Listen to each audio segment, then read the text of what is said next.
Ayun o. Mapagpalang araw po mga ka-power. Sama niyo po ako. Naglalakad po tayo na kasama. Mahalaga. Sabihin ko na rin. Punta po tayo agency po. Pinag-report po ako at kung siguro kinantay natin kapag tayo abroad sa tulong po natin Panginoon Diyos gagabay niya pa tayo kung anong ikabubuti ano po para na tayo minamaliit iba dyan. So let's go po, sama niyo po ako. Pagkas po muna tayo, malayo-layo yun. Ay po ng gasolina magkano nito nga 65 po ang crudo, ang mahal niya. Mas mataas ang crudo. Mura pa nga ito. Mura pa ito. Mataas pa ito. Pagkita mo na lang yun.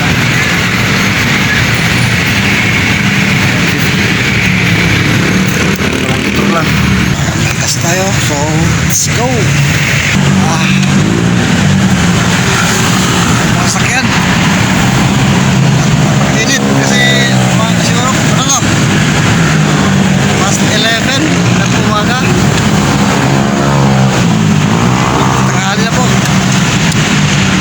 Ayaw kasi nung dalihan natin ang pusilang pa tapos Makati tayo, dito na po tayo sa Central.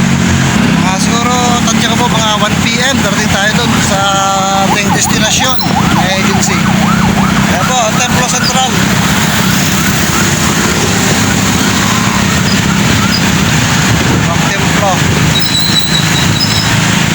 Tayo pa po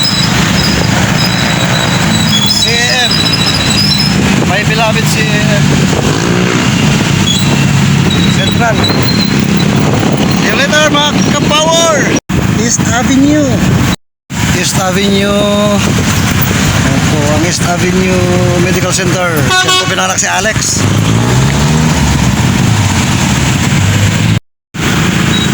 Approaching Cubao. Nasa Kamuning tayo ngayon, New York. Sa EDSA. Ayan ang Cubao, mga power. Cubao ilalim. Farmers Plaza. Ayan na, dito na po sa agency mga power. Picture po muna tayo kasi fired sa mga kailangan kong requirements. Tingnan naman yun na lang po ang kulang. Ay sa video ay dyan Makati Central Square.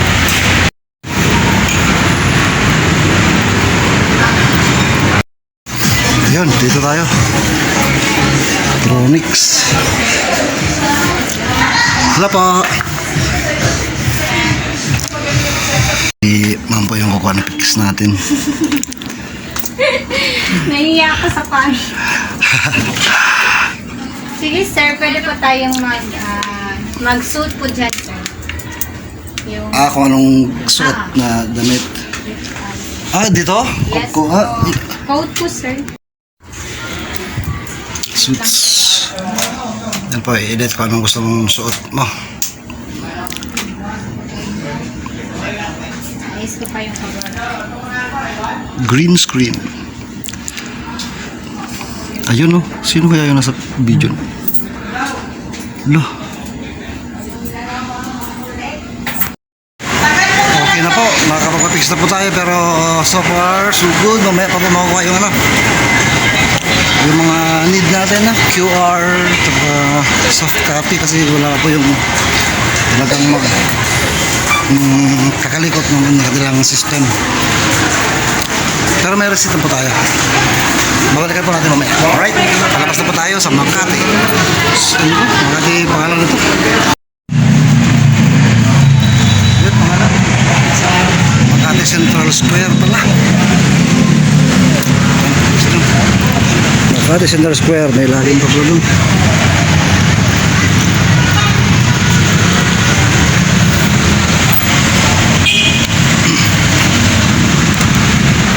Actually po mga kapower, no, di naman po talaga Middle East ang target ko. Kasama yung paglabas ng bansa. Pero sa sitwasyon ko po kasi ngayon is need ko na talaga umalis para maka-move on sa bagong buhay. Para makalimot ng tuluyan. Dito na po sa building, pati hagdan, no? Ito sa agency. Nakita ko na po si Sir Boyet kanina. At ito nga po, yung sabi niya, picture muna ako. At ngayon tapos na. Room 204. At ayun na. Dahil po lunch break pa po. Ba't tayo niya? Para po tayo makainan. Hindi ko lang almusal. Pumasok po tayo sa kalye para ang pinang mas mura-mura. Kantin-kantin. Dito rin po ang kantin. Ayun po, meron nga po. Nasa Chino Roses Avenue kasi tayo. Lalabas pa rin eh. Dito sa looban.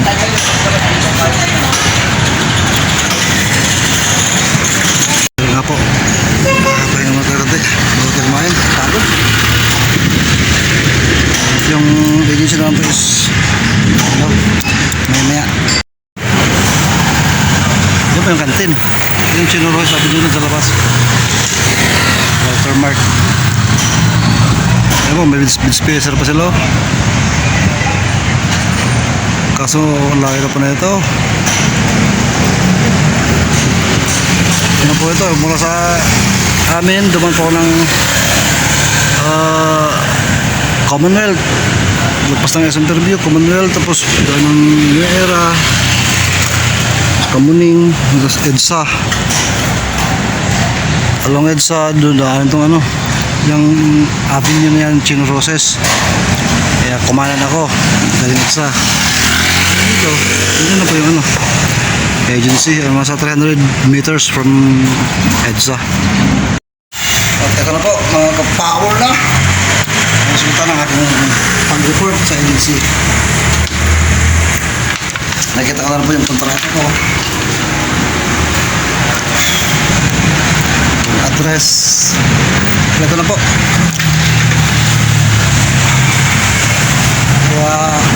Ito po, papamedical po tayo. Papamedical po ako pero doon po na. Today is Friday, March 13. Papamedical po ako sa Monday. Kailangan mag-fasting po muna ako. Sa linggo ng gabi, kailangan fasting. Para Monday in the morning is papamedical po ako. Ang kasunod nun is ticket na po. Alright, let's go. Uwi tayo, uwi. Lahat ng pero mga power, don't get me wrong, magpapakasyon po muna ako. Makipag-ugnayan din po ako sa agency kung sakali na bakasyon muna. Pa-relax muna ako. Hindi na may expect agad ko. Halimbawa, darating yung visa is may 1 month yata, 1 month grace na bago ma-expire yung visa ko sakali ba dumating. Kaya doon muna ako sa province at babalik ako pagka araw ng flight. Ayo muna. Approaching Shaw Boulevard na po. Mandaluyong. Ayan po EDSA mga ka-power. Pero pasok po ulit sa pinag-awalihan, tawag dito. Tamba na lang kagitingan ba yan? Ito ako, shortcut po ako rito, papuntang Commonwealth kasi lusot ito. Ulit ako ikot na EDSA. Lupat na rin po ako. See you later mga ka-power. Happy at makakalis na po ako. Saudi, I'm coming back.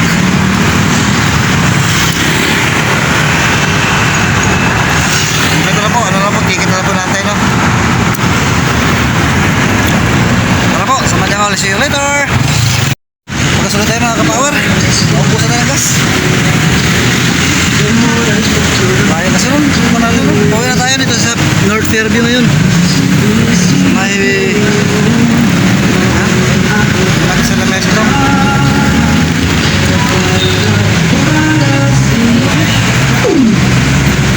Traffic pa naman, no? Ilan? Sige na ulit. Sayang nga lang po at wala, talagang ganun, di ba ba? Padala sul-sul eh. Kaya kayo mga sul-sul, tagumpay kayo sa kakasul-sul nyo sa asawa ko.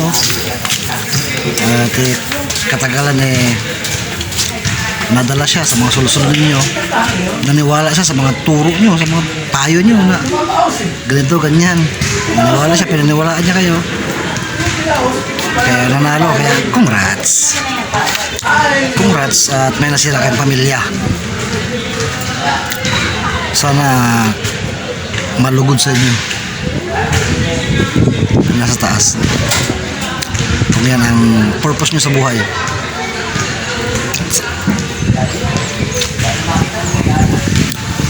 Kasi nilampog ko ng asawa ko pagkakilala ko, hindi ko ng asawa ko. May takot sa Diyos yun. Yun nga lang ayaw kasi maniwala sa akin eh. Makinig, yun lang naging problema eh, talaga. Yun ang pinaka main root of all problems. Ay makinig sa akin. Pag sinabihan ko, ay makinig. Simula pa lang sinasabihan ko na siya eh, tigilan mo yung pagkukwento mo, pagre-relay mo ng mga problema natin sa mga kilala mo, sa family mo, sa lahat. Ayaw tumigil. Kaya yun, katagalan nga, nadala na. Siyempre habang tumatagal at sino naman po magsasabi ka sa kilala mo ng problema niyo mag-asawa, di po ba? Yung kayo mag-asawa nagkaayos na, sa tingin mo yung pinagsabihan mo na naging problema ninyo, magkakaayos sila? Hindi. Sa sunod magka-problema kayo asawa mo, magsasabi ka uli sa kakilala mo. Yung kakilala mo may dating may sama na ng loob sa asawa mo, may dagdagan yun, gano'n ang gano'n, isang cycle hanggang sa maging galit na sa asawa mo, yung maramdaman nila. Kaya katagalan, ang sabi nila sa'yo, simulayin mo talaga, gawa mo ng paraan. Pag may nagawang mali, hanapan nila konklusyon na kahit anong gawin ng asawa mo is nasa system na yun. Hiwalayin mo na yan. Nasa system niya yun, matakot ka sa kanya. At naniwala namin ng asawa mo, yari ka, sira ang pamilya.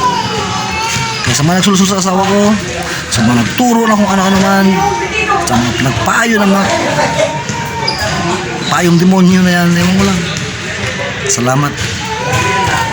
Congrats. Sinira niya pamilya namin. At ito nga, alis na ako, no? Sa awat tulong ng Diyos, alam ko kinakasihan ako ng Diyos eh. Naggabay ko ang Diyos, alam mo nasa tama ako. Nagkamali ako noon, oo, aminado ako doon, nagkamali ako. Pero hindi yung sapat na dahilan para i-judge ako ng habang buhay. Napakatagal na noon eh. Pero dahil sul-sul nga ng mga kakilala niya, kakilala ng asawa ko, sa mga sino-sino nagsasabi sa kanya ng mga kung ano-ano, naniwala ng mga asawa ko kasi walang idea ang asawa ko sa kanya eh. Yun yung mga bagay. Wala siyang alam. Naniwala siya. Kaya ito, sira kami. Ito kasi ang nakikita kong reason. Anyway, tapos na yun, wala na akong asawa. Hiwalay na kami. Sumuko siya at tumalikod sa kanyang sumpa sa Diyos. Naniwala at sul-sul yung mga kakilala na nasa system ko pa raw yun. Bihinas. Kakatawa kayo? Nakakatawa kayo na nakakainis na kung ano tinuturo nyo sa tao na walang kaalam-alam sa bagay na yan. Hirap din sa maging matalino, no? Sobrang talino mo, pagkakaalam mo lahat ng bagay alam mo na, pero mali. Wala kayong alam sa buhay ko.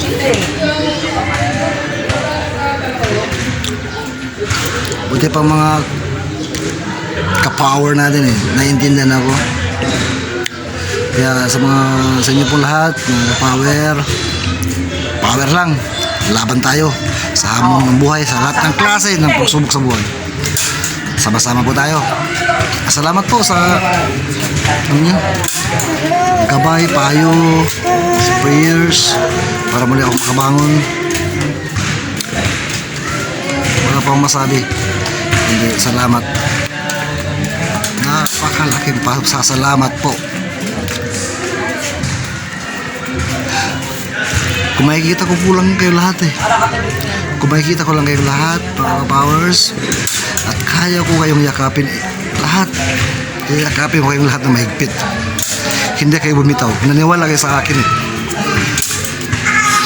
Ito na po yung patotoo. Sana tuloy-tuloy na sa muli kong pagbangon. At samahan niyo pa rin po ako mga powers kahit makalabas ba uli ako ng bansa. Inutuloy ko to. Ito yung gusto kong gawin pag-spread love. Kaya maraming salamat po ulit. Sa ang sulok ng tayo ng mundo naroroon, ingat-ingat po tayo. Mahalin natin ang ating pamilya. Mahalin natin ang ating mga asawa, kung buo pa pamilya natin. Bago tayo maniwala sa iba, maniwala tayo sa asawa natin. Dahil higit sa lahat, asawa po natin ang ating makakatuwang sa anumang sitwasyon ng buhay. Ano po? Alisin natin ang pride para sa asawa natin. Huwag tayo magmataas. Alisin natin ang pride. Bago matulog, mag-uusap kayo mag-asawa kung ano naging problema nyo sa maghapon. Hindi yung ipagtataboy yung asawa nyo. Kasi dahan-dahan, lalo na lalaki, hindi mo basta-basta sumusuko yan. Eventually, dahan-dahan nadudurog ang lalaki. Mag-i-stay yan hanggat kaya niya. Pero sa sumuko,